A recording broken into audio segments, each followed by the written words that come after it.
We'll do that later. But do you believe that the Republicans are blocking this just because they want to embarrass Obama and get him out of there? They block everything. I don't know if it's purely because they would like to embarrass Obama. Right. I don't know what their motivation is, but it seems pretty clear that they would prefer not to do anything unless it's the thing they would like to do. Well, that's, but you know, now that they have parties, though? Now that they have the supermajority of 41 in the Senate, right. I think they should be able to put through whatever they want to put through. But I told President Obama gently that if he gives the Republicans something like tort reform, okay, that he says, look, we'll include in the health care bill. I think that's absolutely. But again, that goes back to not articulating clearly enough what your tent posts are for the legislation. But the president won't give the GOP anything. He's nothing in there. I disagree with that. What did they get? What did the president give them? Well, when he had, I don't know if you saw, there was a press conference that he did with the Republicans. Yes, I saw it. And he was talking about tax credits, which was for small business. Right, which was a Republican idea, and he pointed to the guy who did it, and then he was talking about... But that'll get through. Tax credits for business. Then he was talking about tort reform,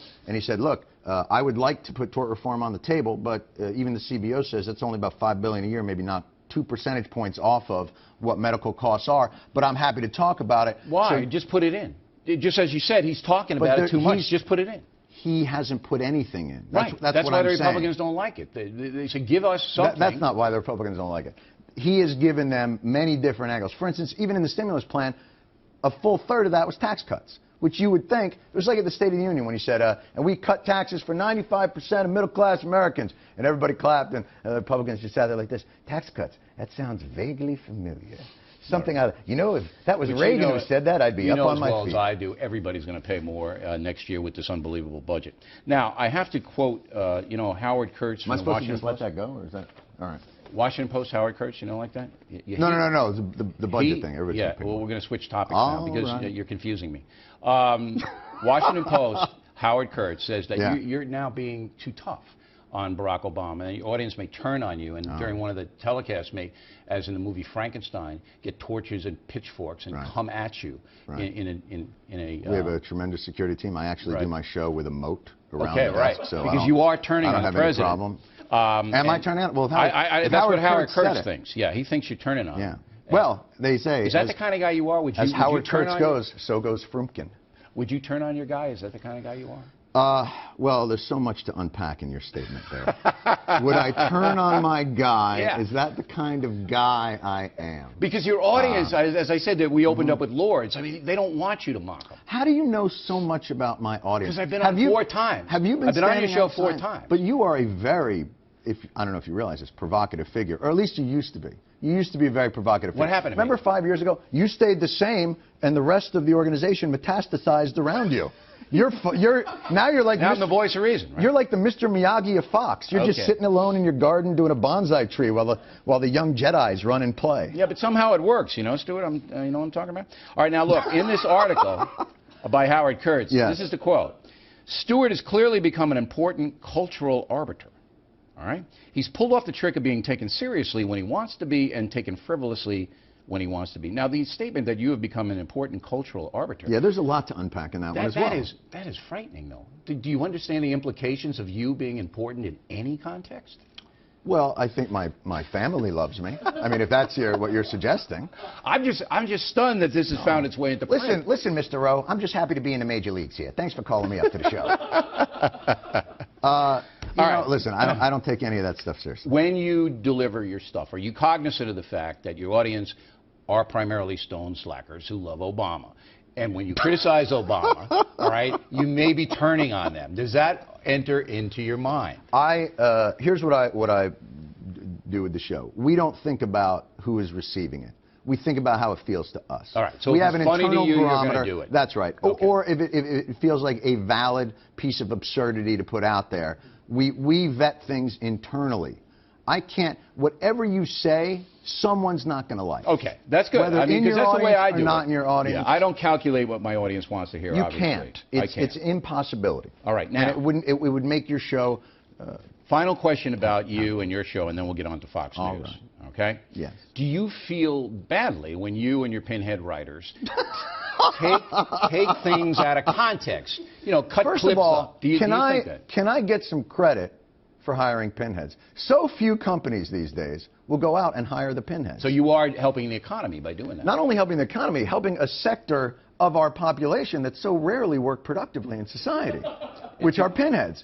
By bringing together this enormous group of pinheads, I am, in many respects, finding an engine of the economy that has been absolutely untapped, a vein of energy. I think I deserve credit for that. All right, we'll let the audience decide on that, if they're still awake.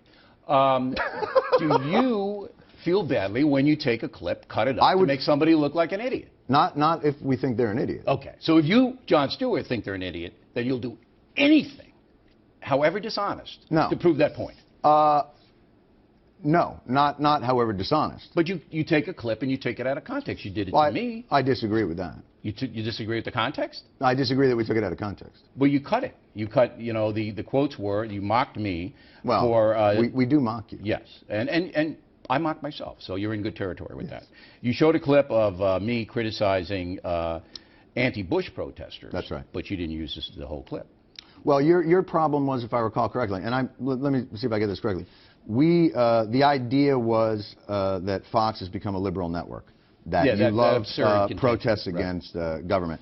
And we showed how, during the Bush administration, you said thousands of protesters have been arrested, and surveys show most protesters are loons. Is that right? Right. Okay. Here's what I said. There are anti-Bush protesters here in New York. While most of these people have been peaceful, more than 1,000 have been arrested. That's right. Okay, but you cut out, while most of these people are peaceful. You picked it up after, but that's okay. But no. The point was, let me tell you what the point was, just so I can explain, because I don't want to take things out of context. You don't. And we worked very hard not to. So here was the context, and I don't believe we did take it out of context. What you said about the protesters in the Tea Party movement was, it was about the mainstream media, that they were treating the Tea Party protesters unfairly. Right. And you said, we here at the Factor, what do you call it? We here at the you refer to it like it's the Borg, you see, some it's sort the of weird factor, I just third person. O'Reilly. Right, that's right. So we here at the Factor, we treat protesters with respect,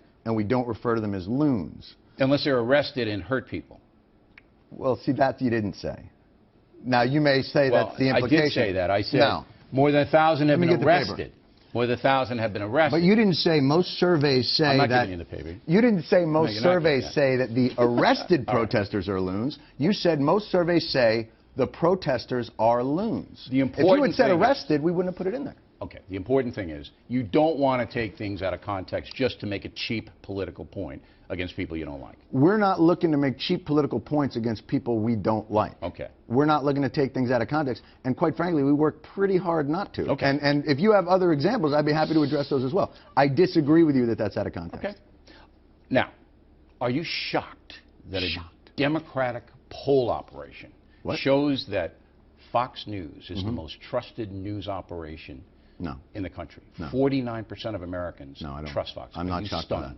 Are you shocked that an internet poll said I was the most trusted newscaster in America? Yeah, but that was like Blinky did it. This was a big concern. Okay, and somebody told me off the record that you were one of the 49% that believe Fox News is the most trusted news organization. Here's what I believe: Fox News is the most passionate and sells the clearest narrative of any news organization, if that's how are you still referring to it in that manner? Yeah, it's a news organization. Right. That's how the poll referred to it. No, I'm sure nobody had any problem. Only you. Well, only you. I think Fox, in and of yourself, say you're not a news organization all day. Isn't it now your news? What was it? Your news from 9 to 11, and then your opinion, and then your news again from like 1 to 2:30. It's kind of like a newspaper. Except on the Jewish holidays, then you're not, and then on alternate parking days you're news, but then Christmas you're not, and then. What is it? Stuart. During Ramadan, your news? Stuart. Am I allowed to say Ramadan on Fox? You are. You can say Ramadan. Are you sure?